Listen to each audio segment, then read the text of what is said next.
Hi viewers, welcome to our channel. ప్రస్తుతం మనతో పాటు సీనియర్ జర్నలిస్ట్ దాము బాలా సార్ వారితో మాట్లాడుతున్నాం. నమస్కారం సార్. నమస్తే సార్, ప్రణీత్ హనుమంతు అనే ఒక యూట్యూబర్ తండ్రి కూతుళ్ళ మధ్య ఉన్న రిలేషన్షిప్ గురించి చాలా అసభ్యకరంగా కామెంట్స్ చేయడం, అది వివాదాస్పదంగా మారింది. దీనిపైన హీరో సాయిధరమ్ తేజ్ గారు కూడా ట్వీట్ చేశారు. ఆ తర్వాత రేవంత్ గారు, భట్టి గారు కూడా రియాక్ట్ అయ్యారు. అసలు ఈ కామెంట్స్ని ఏ విధంగా చూడొచ్చు అంటారు? మరి ఇప్పుడు అతనిపైన ఎటువంటి యాక్షన్ తీసుకునే అవకాశం ఉంది? మీరేం చెప్తారు సార్ దీన్ని? బేసిక్గా జరిగిన సంఘటన ఏంటంటే, ఒక అమెరికాలో ఉండే ఒక తెలుగు ఫ్యామిలీకి సంబంధించి ఒక వీడియో షేర్ అయింది. ఆ వీడియోలో తండ్రి కూతుళ్ళ మధ్య అనుబంధాన్ని చూపిస్తున్న వీడియో అది బేసిక్గా.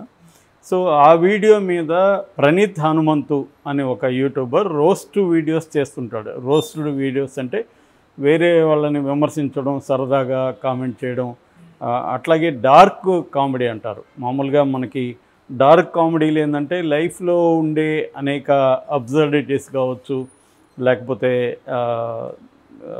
ఒక అసమానతలు, వీటి మీద చేసే కామెడీ కొన్ని ఉంటుంది. దాన్ని డార్క్ కామెడీ అంటారు మామూలుగా. సో ఇతను జనరల్గా తెలుగు సినిమాల్లో ఉండే అబ్సర్డిటీస్ కావచ్చు, తెలుగు సినిమాల్లో ఉండే ఒక బిలో ద బెల్ట్ అంటాం, అటువంటి కొన్ని సీన్లు కావచ్చు, వాటి మీద ఇతను రోస్ట్ చేస్తూ ఉంటాడు. అంతవరకు ఓకే. తెలుగు సినిమాలని విమర్శించడం మీద కూడా ఇప్పుడు అతన్ని తిడుతున్నారు, కానీ తెలుగు సినిమాలని విమర్శించకూడదని ఏం లేదు, దాన్ని ఫన్ చేయడం మీద కూడా అబ్జెక్షన్ లేదు. కానీ ఇక్కడ ప్రాబ్లం ఏంటంటే, అతను ఒక డిస్కషన్ పెట్టాడు వేరే వాళ్ళతో. అందులో ఈ తండ్రి కూతుళ్ళ మీద ఒక అసభ్యమైన కామెంట్, అంటే తండ్రి కూతుళ్ళ రిలేషన్షిప్లో ఇతను ఎరోటిక్ యాంగిల్ తీసుకొచ్చాడు. సో భార్య కాకపోతే కూతురు దగ్గరికి వెళ్తాడు అన్నట్టుగా అతను కామెంట్ చేశాడు. అది బాగా వైరల్ అయింది. వైరల్ అయ్యేసరికి ఆల్రెడీ అతని మీద గతంలో కూడా కంప్లైంట్స్ ఉన్నాయి కొన్ని విషయాల మీద. ముఖ్యంగా తెలుగు సినిమా వాళ్ళు చాలామంది అతని మీద కోపం ఉంది. సో ఈ కాంటెక్స్లో ఇతన్ని మంచు మనోజ్ చాలా తీవ్రంగా నేను అంతు చూస్తా అన్నాడు. గతంలో కూడా నేను అతను కాంటాక్ట్ చేశాను. అతను చేస్తున్న కొన్ని సరిగా లేవు, వాటికి అతను ఎత్తి చూపించాను, కానీ అతను పట్టించుకోలేదు, సమాధానం లేదు. అతన్ని మాత్రం నేను వదిలిపెట్టేది లేదని మంచు మనోజ్ కూడా ట్వీట్ చేశాడు. అయితే నిన్న ఇంత హైప్ దీని పట్ల క్రియేట్ కావడానికి మాత్రం సాయిధరమ్ తేజ్ కారణం. సాయిధరమ్ తేజ్ ఇక్కడ రేవంత్ రెడ్డికి, భట్టి విక్రమకి, తర్వాత సిటీ పోలీస్ కమిషనర్ వీళ్ళకి అందరికి కూడా ట్యాగ్ చేస్తూ అతని కామెంట్స్ అవన్నీ పెడుతూ తను సీరియస్గా దీన్ని తండ్రి కూతుళ్ళ మీద ఇలా అసభ్యంగా పెడుతున్నాడు, ఇతన్ని మీద చర్య తీసుకోవాలి అనేది అతను పెట్టాడు. దాంతోపాటు పేరెంట్స్కి కూడా మీ పిల్లల వీడియోస్ని పొద్దుస్తమానం అప్లోడ్ చేయకండి, దీన్ని మిస్యూజ్ చేసే అవకాశం ఉంది అనేది కూడా అప్పీల్ చేశాడు. సో ఆ తర్వాత ఇవన్నీ అయినాక రేవంత్ రెడ్డి కూడా అతని మీద కేసు పెట్టమని చేశారు. చాలామంది తన మీద పోక్సో కేసు పెట్టాలి, చిన్నపిల్లల్ని ఇలా అబ్యూజ్ చేస్తున్నాడు అనేది కూడా డిమాండ్ చేశారు. దాని తర్వాత ఈ ప్రణీత్ హనుమంత్ అనే అతను, నేను జనరల్గా డార్క్ కామెడీ చేస్తుంటాను, అందులో భాగంగా కొన్ని డార్క్ జోక్స్ వేస్తుంటాను, కానీ నేను హద్దు మీరాను, ఈ విషయంలో నా తప్పే, నన్ను క్షమించండి, నేను అవన్నీ కూడా డిలీట్ చేసేసాను, సో ఇక మీదట ఇలాంటి చేయను అనే క్షమాపణ అయితే చెప్పాడు.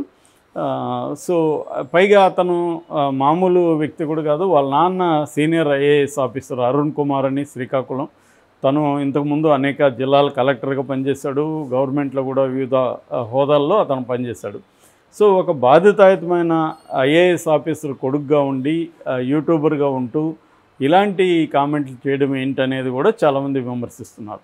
అయితే దీన్ని బ్రాడర్ కాంటెక్స్లో మనం చూసినప్పుడు ఇవాళ ఏమైందంటే, యూట్యూబర్స్ అనేవాళ్ళని నేను చాలాసార్లు చెప్పాను, యూట్యూబ్ మోడల్ అనేది ఎలా ఉంటుందంటే, ఎక్కువ వ్యూయర్షిప్ కావాలి, ఎక్కువసేపు ఆ వీడియోని చూడాలి. సో దీంట్లో నుంచి డబ్బులు వస్తుంది. అది యూట్యూబే కావాలని అవసరం లేదు, వేరే ఎనీ సోషల్ ప్లాట్ఫామ్లో కూడా మోరల్లెస్ ఇదే మోడల్లోనే ఉంటుంది అర్నింగ్లో.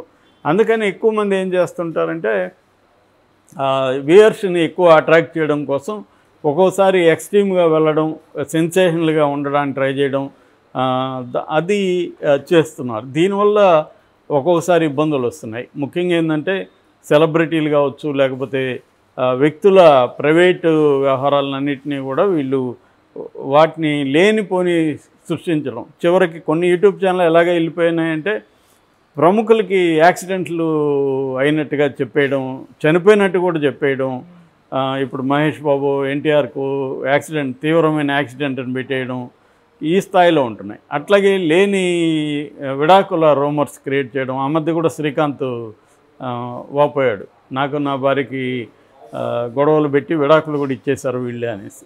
సో ఇటువంటివి ఎక్కువ అయిపోయినాయి. దీని అంటే ఒకవైపేమో ఫ్రీడమ్ ఆఫ్ స్పీచ్ అనేది అవసరం ఖచ్చితంగా. అయితే ఫ్రీడమ్ ఆఫ్ స్పీచ్కి కూడా లిమిటేషన్స్ ఉంటాయి, రెస్పాన్సిబిలిటీస్ ఉంటుంది. ఫ్రీడమ్ ఆఫ్ స్పీచ్ అని నాకు ఫ్రీడమ్ ఉంది కదా, నేను నోటికి వచ్చినట్టు బూతులు తిడితే నువ్వు ఊరుకోవు కదా అంటే వేరే వాళ్ళని హత్య చేయడం, వేరే వాళ్ళ జీవితాలని రాంగ్గా బయటికి చూపించడం, ఇలాగా రకరకాలుగా అయిపోయింది. వీస్ ఏది వస్తుంటే దాని మీద పెట్టడం తప్ప దీనికి ఒక సెల్ఫ్ సెన్సార్షిప్, ఇది పెట్టచ్చా పెట్టకూడదా అనేది పోయిందనమాట. సో దీనివల్ల చాలా రకాల ఇబ్బందులు. ఇది ఎక్స్ట్రీమ్కి వెళ్ళిపోయి ఇప్పుడు పిల్లల మీదకి వెళ్ళింది. మామూలుగా అయితే ప్రపంచవ్యాప్తంగా కూడా పిడోపిలియా అంటారు, అంటే చిన్నపిల్లలతో లైంగికంగా ఇది చేయడం, ఇవన్నిటిని బ్యాన్ చేశారు ప్రతి దేశంలో. మన దేశంలో కూడా చూడడం కూడా నేరము, పెట్టడం అయితే ఇంకా సీరియస్ నేరం. సో దీని మీద ఫోక్సో కూడా పెడుతున్నారు. మొన్ననే స్పెయిన్లో కూడా ఈ చిన్నపిల్లల లైంగిక దీన్ని బ్యాన్ చేయడం కోసం వాళ్ళకు వెరైటీ ఇది పెట్టారు. అదేంటంటే కార్డు పెట్టారు. పోర్ను చూడాలంటే నువ్వు ఆ కార్డులో డబ్బులు ఇవ్వాలి, వాళ్ళు గవర్నమెంట్ అలో చేసిన పోర్న్ సైట్లు మాత్రమే చూడాలి నువ్వు. అంటే you have to pay and watch the porn which allowed by government స్పెయిన్లో. ఇలాగ ప్రపంచవ్యాప్తంగా కూడా చిన్నపిల్లల మీద లైంగిక ఇది బాగా పెరుగుతుంది వరల్డ్ వైడ్. ఈ కాంటెక్స్లో ఇతను ఇట్లాంటి వల్గర్ జోక్స్ వేయడం, చిన్నపిల్లల్ని అఫెక్ట్ చేసే విధంగా తల్లిదండ్రుల మధ్య పిల్లలకి తల్లిదండ్రుల మధ్య రిలేషన్షిప్స్ని ఇది చేయడం అనేది ఘోరమైన విషయం. మామూలుగా అయితే మనకు ఫ్రాయిడియన్ థియరీ ప్రకారం ఈడిపస్ కాంప్లెక్స్ అంటారు. అంటే మగ బిడ్డ అంటే మేల్ చైల్డ్ ఏమో తల్లితో అనుబంధం ఉంటారు, తండ్రి పట్ల ఒక హేట్ లవ్ రిలేషన్షిప్ ఉంటుంది.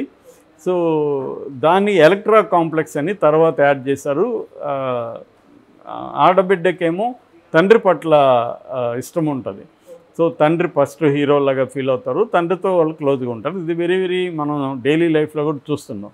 అంత మాత్రం దాన్ని అక్కడతో ఆపకుండా దాన్ని కొంత ఎక్స్ట్రీమ్కి తీసుకెళ్ళి వల్గర్గా కామెంట్లు చేయడం, దీనివల్ల ఏమవుతుందంటే ఆ పిల్లల మీద కూడా ఇది ప్రభావం పడుతుంది. అట్లాగే సమాజం మీద కూడా చాలాసార్లు మనం చూస్తున్నాము, తండ్రులు కూతుర్లని అత్యాచారం చేయడం కావచ్చు, వాళ్ళని లైంగికంగా వేధించడం కూడా ఈ మధ్య చాలా పెరిగింది అది.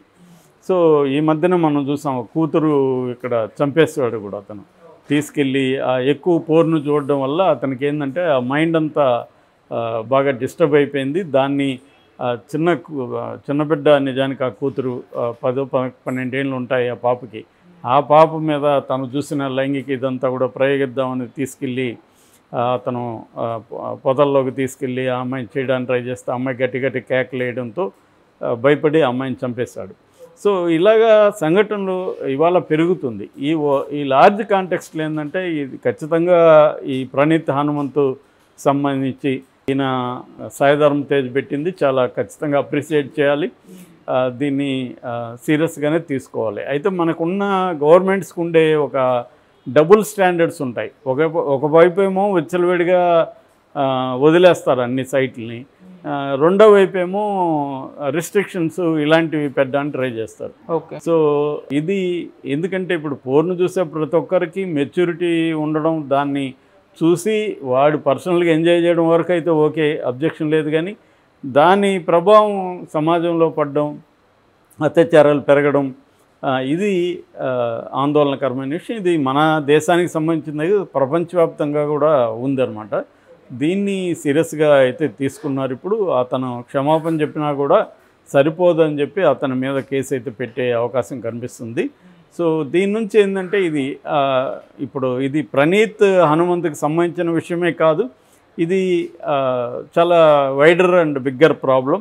సో దీని పట్ల అవేర్నెస్ కూడా క్రియేట్ అవుతుంది. ఆ మేరకు కూడా సాయిధర్మ తేజ్ మనకి ఉపయోగపడతాడు దీన్ని అవేర్నెస్ క్రియేట్ చేయడం. వాళ్ళు కూడా దీన్ని ఏదో వన్ ఇన్సిడెంట్ వరకు చూడకుండా దీని మీద వాళ్ళు ఇట్లాంటి సెలబ్రిటీలు కానీ కొంత క్యాంపెయిన్ లాగా చేయగలిగితే కొంత అవేర్నెస్ పెరుగుతుంది.